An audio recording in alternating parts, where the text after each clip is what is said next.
Hello everyone.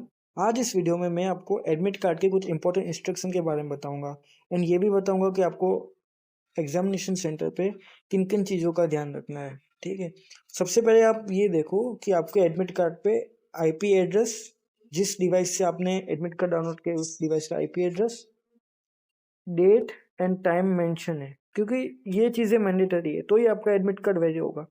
दूसरी बात है, आपके एडमिट कार्ड पे जो आपका फोटो है उस पे ये एम्स का स्टैम्प और 2025 मेंशन होना चाहिए। मैंने यहाँ पे कुछ इंपॉर्टेंट चीज़ें जो पर्सनल डिटेल्स है वो हाइड कर दिए, बाकी जो चीज़ें आपके लिए इम्पोर्टेंट है वो रखिए। ठीक है, बाकी अगली बात है, आपको यहाँ पे ये भी होगा कि आपकी कैटेगरी मेंशन होगी, वो भी आप एक बार देख लीजिए। आपका डेट ऑफ बर्थ, आपकी जो भी पर्सनल डिटेल्स है वो आप सब देख लीजिए। अगर उसमें कुछ मिस्टेक्स है, कुछ भी आपको लग रहा है कि ये गलत है, तो आप असिस्टेंट कंट्रोल को सीधा नोटिस भेज सकते हैं और आपका एडमिट कार्ड फिर से पब्लिश होगा। फॉर्म फिलअप के टाइम आपने जो आईडी नंबर भरा था वही आईडी नंबर आपको इसमें शो हो रहा होगा।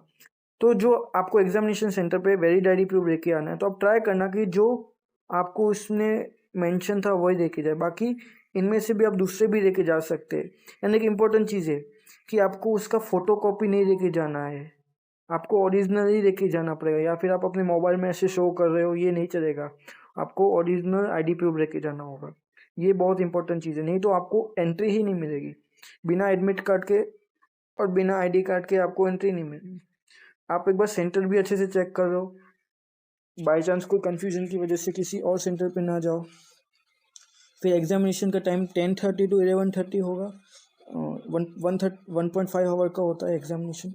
इसमें सबसे इम्पोर्टेंट चीज़ है एंट्री क्लोजिस, मतलब कि 9:30 के बाद आपको एंट्री नहीं मिलेगी। आपकी रिपोर्टिंग टाइम 7:30 होगा और आपकी एंट्री 8 बजे स्टार्ट होगी। तो आप ट्राई करो कि आप 7:30 के बाद और 8 बजे का राउंड पहुंच ही जाओ सेंटर पे कैसे भी करके, क्योंकि कुछ चीज़ें होती है जो वहाँ सेंटर पे जाके पता चलता है। और आपको ये भी ध्यान रखना है कि यहाँ पे आप कोई मिस्टेक ना करो। ठीक है, और आपको एक डिक्लेरेशन करना होगा जिसमें आपको जिस टाइम पे आप डिक्लेरेशन में सिग्नेचर कर रहे हो उस टाइम का डेट एंड यहाँ पे आपको सिग्नेचर करना है। फिजिकली हैंडीकैप स्टूडेंट्स के लिए आपको लेफ्ट या राइट हैंड का थंब इम्प्रेशन करना है। और सबसे इम्पोर्टेंट बात इसमें ये मेंशन है कि प्रिफरेबली कलर, ऐसा नहीं कि आपको कंपलसरी कलर प्रिंट ही करवाना है। आप ब्लैक एंड वाइट करवाएंगे तो भी चलेगा, बट मेन कंडीशन क्या है कि आपका जो फोटो है वो उसमें अच्छे से विजिबल होना चाहिए, उसकी क्लियरिटी होनी चाहिए। ठीक है, आपको photo ID card with photo होना चाहिए। और आपका एग्जामिनेशन की स्टार्टिंग में आपका एक बायोमेट्रिक होगा और एग्जामिनेशन की एंडिंग में भी आपका एक बायोमेट्रिक होगा।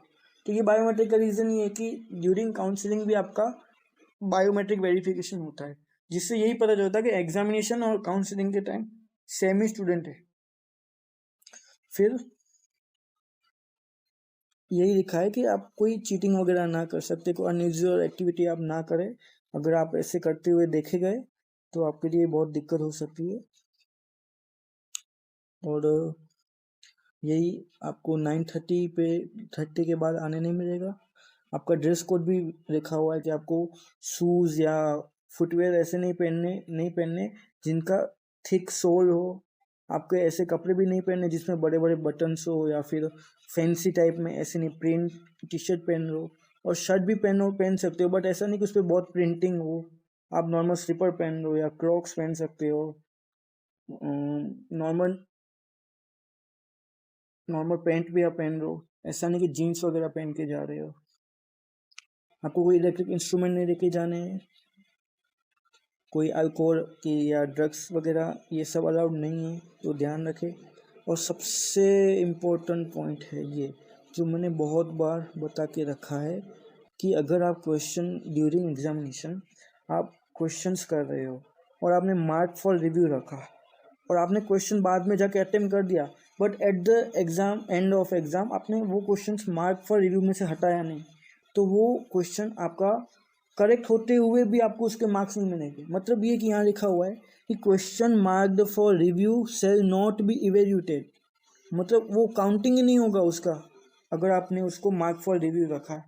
तो आप ध्यान रखें, अगर आप मार्क फॉर रिव्यू में डाल रहे हैं ड्यूरिंग एग्जामिनेशन तो वो बाद में निकाल दे, या फिर आप रिस्की मत हो, ठीक है।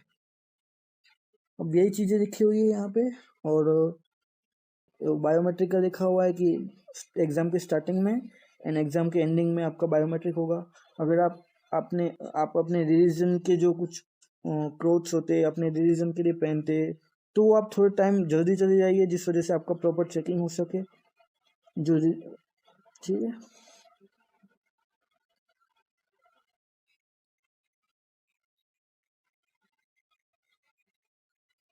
एंड सबसे एक इम्पोर्टेंट चीज़ ये है कि जब आप एग्जामिनेशन से बाहर निकले, एग्ज़ाम सेंटर से बाहर निकले, तो आपको अपना एडमिट कार्ड वहीं सबमिट करना होगा, ठीक है। तो वो आपको एक अटेंडेंस, जिनका एडमिट कार्ड सबमिट होगा, एमसीए मानेगा कि ये स्टूडेंट यहाँ प्रेजेंट थे, वो एक अटेंडेंस के प्रूफ पे आप माना जाएगा। एंड ये भी यहाँ मेंशन है कि आप ड्यूरिंग एग्जामिनेशन एडमिट कार्ड के पीछे रफ वर्क कर सकते हैं, और अगर आपको एक्स्ट्रा सीट्स चाहिए तो वहाँ पे सेंटर पे आपको एक्स्ट्रा सीट्स भी मिलेगी, बट ये कंडीशन है कि आपको अपना एडमिट कार्ड वहीं सबमिट करके आना है, वापस लेके नहीं आना है।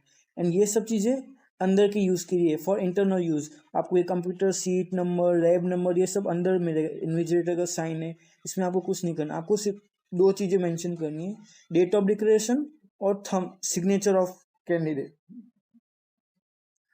और यहाँ पे यही सब लिखा हुआ है कि अगर आपको कुछ लग रहा है कि चेंज करवाना है, कोई चीज़ गलत है, तो आप असिस्टेंट कंट्रोलर ऑफ एग्जामिनेशन को इन्फॉर्म कर सकते हैं। बाकी यही सब चीज़ें मोटा मोटी मैंने सब चीज़ें बता दी है, तो ध्यान रखें और अच्छे से पढ़े। अभी भी 5 दिन बचे हुए, 5 दिन में अच्छे से रिवीजन कीजिए, पीवाईक्यू कीजिए, और आप अपने सेंटर पे भी ध्यान से पहुंच जाइए। अगर आपका स्टेट दूसरे स्टेट में सेंटर आया है तो ट्रेन का टिकट निकाल दीजिए और समय पे पहुंच जाइए, ठीक है। मिलते हैं अगली वीडियो में, धन्यवाद।